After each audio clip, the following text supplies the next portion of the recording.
dia, boa tarde, boa noite, galerinha do segundo ano. Uou, aula de Sociologia. Raça e Racismo, páginas 26 a 39 da apostila. Bom, as pessoas usam o termo raça para designar as diferenças, né, que as pessoas têm nas suas características físicas entre os grupos humanos, cor da pele, formato do rosto, tipos de cabelo, características muitas vezes atribuídas por nacionalidade, né, aquela coisa, japonês, cabelo lisinho, pele amarelada, pessoas da África do Sul, pele negra, cabelo crespo, pessoa da Suécia, pele muito branca, cabelo louro muito claro, esse tipo de coisa. Só que para a biologia isso não é raça. Esse conceito de raça dessa maneira não existe, não tem evidência científica para a raça humana dessa forma, tá? Mas existe racismo, tá? O racismo sim, ele é um fato social. Negar que existe raça humana é uma verdade. Negar que existe o racismo é uma mentira. O racismo existe sim, ele é covarde, ele é traumático e infelizmente ele é muito forte, tá? Principalmente aqui no Brasil. Continuando. A raiz do racismo, ela é muito antiga. Começa exatamente nos tempos antigos, na antiguidade, tá? O racismo da antiguidade, ele era mais voltado para a xenofobia. Os povos eram muito nacionalistas. Então, por exemplo, um povo que vencia o outro escravizava o povo vencido. Esse povo vencido era dominado e obrigado a servir como escravo. O escravo não era gente, tá? Então,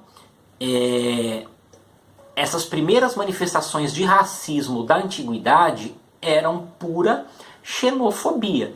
Então, o ódio ao estrangeiro, ele é sim racismo, tá? Você odiar uma pessoa porque ela é de um outro país, né? Coisa que infelizmente a gente vê muito aqui no nosso Brasil, gente odiando chinês, odiando boliviano, odiando peruano, odiando nigeriano, angolano. Isso é racismo? Sim. É racismo, tá? Então, as primeiras manifestações de racismo, elas são xenófobas. E a escravidão, ela é alimentada por essa xenofobia. E até as últimas manifestações de escravidão, a escravidão moderna, que foi aquela empreendida pelos europeus contra os africanos e indígenas de pele escura, ela é também com essa origem xenófoba, tá? Bom, continuando. As ciências sociais, ali no seu surgimento no finalzinho do século XVIII e seu desenvolvimento no século XIX, eram muito atreladas às ciências biológicas. Não estou falando mal de ciências biológicas não, hein? Gosto bastante de biologia.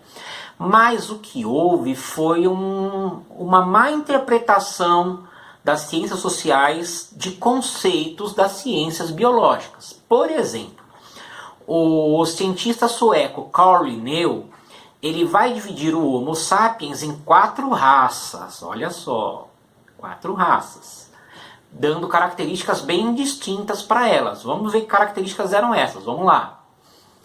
Ele concebeu um tipo de homem como europeu. Esse europeu era branco, esse europeu era sério e forte. O asiático, amarelo, melancólico e avaro. O africano, que ele chamava de Afer, seria negro, impassível e preguiçoso. E o americano, né, o indígena, vermelho, mal-humorado e violento. Vocês estão vendo que só o europeu branco é que era sério e forte, com características boas. O resto só adjetivos ruins. Olha lá, asiático, amarelo, melancólico, avaro. Africano, impassível, aquele cara estourado, mais preguiçoso. O índio, vermelho, né? Pele vermelha, mal-humorado, violento. Aí no século XIX pegaram o queridão do Charles Darwin, que eu adoro, um biólogo revolucionário, um biólogo que escreveu o livro da Evolução das Espécies, que nesse livro ele relata, após muitas e muitas pesquisas, muitos estudos que os animais, os seres, né, que estão hoje no planeta são aqueles que souberam se adaptar. Os que se adaptaram continuam no planeta, os que não se adaptaram desapareceram. Então, alguns cientistas sociais mal intencionados pegaram a obra do Charles Darwin e criaram o darwinismo social. Olha só, dizendo que o topo da evolução é o homem branco, abaixo dele, involuído, o asiático, e abaixo do asiático, os negros e os vermelhos. Olha só, gente. E para melhorar o mundo era preciso a eugenia. Eugenia quer dizer melhora da raça. Como se melhoraria a raça? Embranquecendo. Um embranquecimento da sociedade. Essas ideias do 19 vão causar um impacto na Alemanha das décadas de 30 e 40. O nazismo. Pois é. O nazismo vai ter a sua gênese lá no século XIX com o darwinismo social. Tá bom? Continuando. Aqui no Brasil, o Gilberto Freire, um antropólogo influenciado pelo Franz Boas, da antropologia cultural, ele elaborou uma obra muito famosa, considerada um dos pilares da sociologia brasileira, das ciências sociais brasileiras, que é o Casagrande Senzala. Nessa obra ele combateu o embranquecimento proposto pelo Nina Rodrigues, né? O Nina Rodrigues propunha o embranquecimento, a eugenia, né? A eugenia como... Os eugenistas eles acreditavam mesmo que todas as ciências levariam à eugenia, todos os ramos do conhecimento levariam para isso, para a eugenia, que a raça precisava ser melhorada, que os brancos eram superiores, então os brancos iam dominar, as outras raças iriam desaparecer, porque elas eram inferiores. Olha a ideia do Darwin lá. Só que o Darwin nunca propôs isso, tá, gente? Distorceram as ideias do Darwin, ou Darwin, que é o mais adequado. Darwin é abrasileirado, aportuguesado / versão brasileira. Então, ele nunca disse isso. Alguns cientistas do século XIX usaram esses conceitos, inclusive para promover o neocolonialismo na África e na Ásia. Tá? Então, Nina Rodrigues era um cientista social brasileiro que defendia o embranquecimento. O Gilberto Freire, ele escreveu Casagrande Senzala dizendo que não, que o grande mérito do brasileiro era justamente a sua miscibilidade, a sua capacidade de se miscigenar, de se misturar. Ele diz que o grande poder do brasileiro foi a mistura do negro com os indígenas e com os portugueses. O Freire, ele reconhecia que houve violência por parte dos portugueses nesse processo, tá? Só que ele era um cara conservador. E ele, não nesse momento do Casagrande Senzala, mas depois ele vai usar as ideias as ideias que vão resultar no conceito de democracia racial. Na verdade, o Freire vai usar esse termo de democracia racial em umas obras que ele escreveu para o Salazar, o ditador fascista português. O Salazar estava em guerra contra os angolanos queriam se tornar independentes de Portugal. Ele contratou o Gilberto Freire para o Gilberto Freire mostrar que a convivência entre as raças africanas e portuguesas era uma convivência pacífica e que não tinha o porquê os portugueses saírem de Angola. Vejam só como são as coisas. Então, o Gilberto Freire deu mais ênfase nesse democracia racial depois. Só que democracia racial parece uma ideia boa, de várias raças convivendo ao mesmo tempo, mas na verdade não é. Democracia racial é o racismo velado. É aquele racismo que, aqui no Brasil a gente não tem racismo, nós vivemos todas as raças juntos. Será? Olhem os bairros de rico, quem mora? Brancos ou negros? Olhem os bairros de pobre, quem mora? Brancos ou negros? Olhem os cargos altos nas empresas, quem ocupam? Brancos ou negros? Olhem os cargos baixos das empresas, quem ocupam? Brancos ou negros? As condições negativas sempre são da população negra. Os jovens que morrem nas ruas da violência sempre são os jovens negros. Por quê? Porque acabou a escravidão, mas o governo não se preocupou com a inserção da população negra na sociedade brasileira. Por quê? Porque o governo brasileiro estava totalmente envolvido com essas ideias de eugenia. Pois é, acreditavam que como os brancos eram superiores, bastava trazer um monte de imigrante europeu para o Brasil, que aí o Brasil ia naturalmente se tornar um país evoluído, ia se tornar um país mais branco e evoluído. Olha só.